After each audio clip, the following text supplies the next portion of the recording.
Imagine this, nasa car dealership ka, hawak mo yung susi ng brand new na sasakyan mo, amoy na amoy mo pa yung new car smell. Nilabas mo siya sa kasa. Pag-uwi mo sa subdivision nyo, pinunasan mo pa yung hood kahit wala namang dumi. Kinuhaan mo ng picture, pinost mo sa Facebook at Instagram. Caption, hard work pays off. Welcome home, baby. Bumuhos yung likes. Sabi ng mga kamag-anak mo, sana all, asenso na talaga si kapatid. Pakiramdam mo, na-achieve mo na ang success sa buhay. Pero ang hindi mo alam, sa eksaktong sandali na inilabas mo ang gulong ng kotse mo sa gate ng kasa, may isang invisible na magnanakaw ang kumuha ng daan-daang libo sa bulsa mo. My name is Juan at nag-o-obsess ako ng malala sa mga hidden financial traps na sumisira sa kinabukasan ng mga Pilipino. Kung nahihirapan ka dahil feeling mo nagtatrabaho ka lang para pambayad ng monthly car loan at ubus na ang ipon mo, click that subscribe button right now. At kung makakatulong ang video na, so para mailigtas ang future mo, hit the like button na rin. Bago tayo mag-deep dive, basagin muna natin ang pinakamalaking financial myth sa buong Pilipinas. Ang paniniwala na ang sasakyan ay isang asset o sukatan ng pagiging matagumpay sa buhay. To be honest, that is a complete lie. Maliban na lang kung ginagamit mo yan pang grab or pang deliver ng business mo. Para sa 95% ng mga tao na bumibili ng kotse pang opisina o pang porma, ang kotse ay isang napakabigat na liability. At ang pinakamasakit na part dyan ay ang tinatawag nating the depreciation cliff or ang bangin ng pagkawala ng halaga. Huwag tayong mag-imbento ng kwento, ilatag natin ang official automotive statistics at mag-math tayo. Bumili ka ng brand new mid-size sedan, kunwari Vios or City. Ang average price ngayon ay nasa 1.2 million pesos. Dahil middle class ka, hindi mo yan binili ng cash. Nag-down payment ka ng 20% which is 240,000 pesos. Tapos, kumuha ka ng 5-year auto loan. Sa loob ng 60 months, magbabayad ka ng around 20,000 pesos kada buwan. Okay, excited ka na, pinirmahan mo na. Ngayon, pakinggan mong maigi kung anong mangyayari sa wealth mo. The exact moment na inilabas mo yung kotse sa kasa at dumapo yung gulong sa kalsada, nawalan agad ito ng 20% ng halaga niya. Yes, sa unang araw pa lang, yung 1.2 million mo ay naging 960,000 pesos na lang.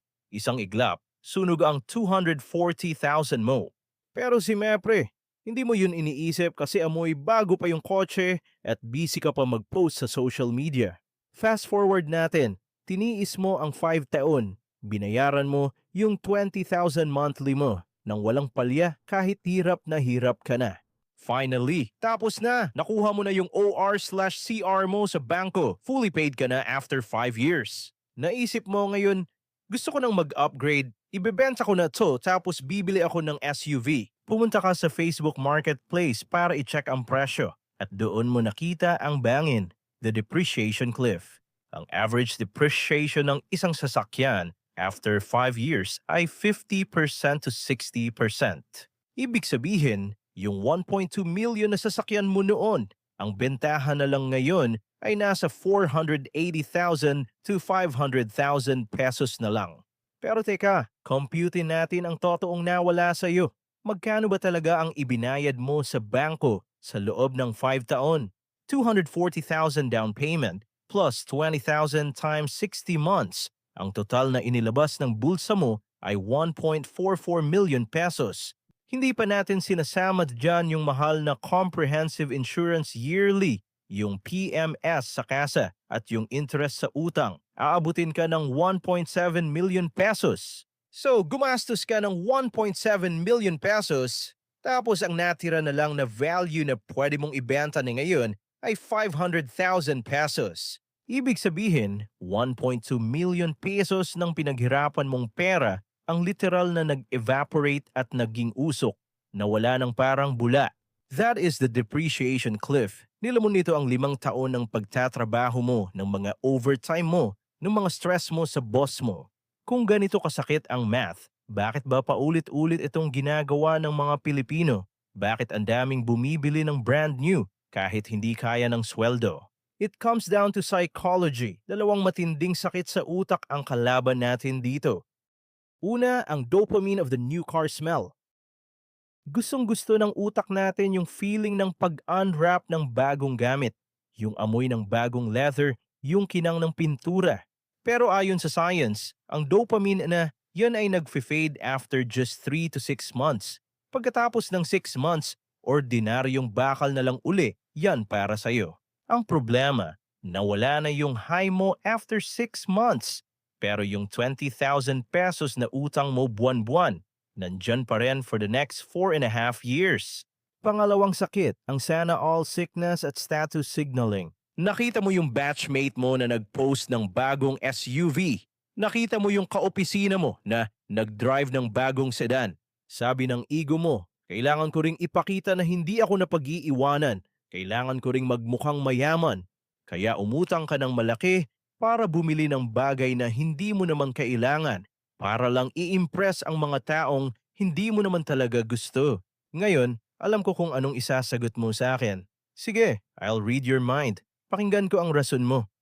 Pero Juan, kailangan ko ng sasakyan para sa kaligtasan at convenience ng pamilya ko. Ang hirap mag-commute sa Pilipinas. Totoo yan. Ang public transport natin ay hindi ideal. Kailangan mo nga ng sasakyan. Pero ang tanong ko sa iyo, wala ba akong sinabing huwag kang bumili? Ang sinasabi ko, bakit kailangang brand new? Dito papasok ang pinakanakakasabog ng utak na math sa buong video na, so, the opportunity cost math.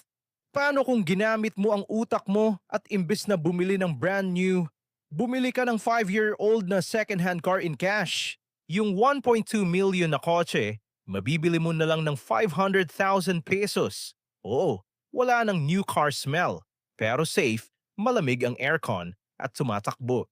At dahil binili mo ng cash or mas maliit na utang, wala kang 20,000 pesos na monthly car loan for 5 years.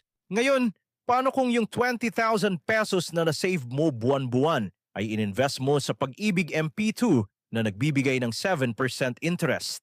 Mag-compute tayo. 20,000 a month times 60 months equals 1.2 million pesos na inipon mo.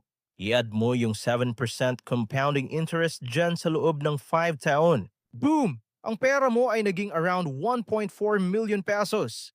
I-compare natin ang dalawang Juan, ang Ego Juan at ang Smart Juan. After 5 years, si Ego Juan na bumili ng brand new, may kutseng 500,000 na lang ang value at zero savings. Si Smart Juan na bumili ng second hand, may kotse rin na tumatakbo. Maybe 200,000 value na lang, pero may 1.4 million pesos siya sa bangko. That is a difference of more than 1 million pesos net worth in just 5 years. Ganong kalaki ang ninanakaw sa iyo ng brand new car. Ito na nagiging sobrang interesting. Here is what people really don't know. Ang mga car dealerships at bangko, alam nila itong psychology mo. Kaya nag-o-offer sila ng low down payment promos. Kahit barya lang pera mo, maiuwi mo na tong SUV.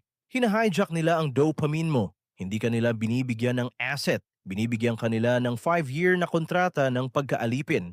Ikaw ang nagtatrabaho pero sila ang kumikita sa interest. So, ano ang dapat mong gawin? Paano mo lalabanan ang sistema at protektahan ang wealth mo? Here is your smart money action plan. Ang gagawin mo kapag kailangan mo ng sasakyan. Step 1. Separate ego from transportation. Kailangan mo lang makapunta from point A to point B ng safe. Hindi mo kailangang patunayan sa kapitbahay mo na asenso ka na. Step 2. The 3-year sweet spot. Kung bibili ka, hanapin mo yung mga sasakyan na 3 to 5 years old na. Ang unang owner na, ang sumalo ng pinakamasakit na depreciation cliff, ikaw na ang makikinabang sa discount. Step 3. Buy in cash or follow the 20/4/10 rule. Kung uutang ka, dapat malaki ang down payment, hindi lalagpas ng 4 years ang utang at ang monthly mo ay hindi lalagpas sa 10% ng sweldo mo. Kung hindi mo kaya iyan, you cannot afford the car. Step 4. Drive it into the ground. Kung nakabili ka na ng brand new ngayon at binabayaran mo na, ang best defense mo ay huwag mo siyang ibenta after 5 years. Gamitin mo siya ng 10 to 15 years. Sulitin mo bawat sentimo na ibinayad mo sa bangko hanggang sa masira ang makina. Listen to me carefully. Tignan mo ako sa mata. You are not your car. Ang halaga mo bilang tao ay hindi nakadepende sa logo na nasa manibela mo. Real wealth is silent. Ang totoong mayaman wala sa kalsada na nag-overheat sa EDSA. Ang totoong wealth ay nasa bangko, sa investments na nagko-compound habang natutulog ka. Huwag mong i-trade ang future freedom mo para sa pansamantalang porma ngayon. Ako si Juan Finance. I teach you the brutal math para hindi ka maging alipin ng mga bangko at ng sarili mong ego. Kung nagising ang utak mo sa episode na ito, huwag mong suluhin ang knowledge na ito.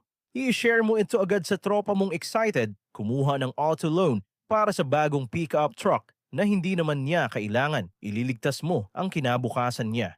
At i-hit mo na ang subscribe button para sa mas marami pang data-driven reality checks na tutulong sa iyong yumaman ng totoo. Maraming salamat sa panonood. Cheers! And always remember to play the long game.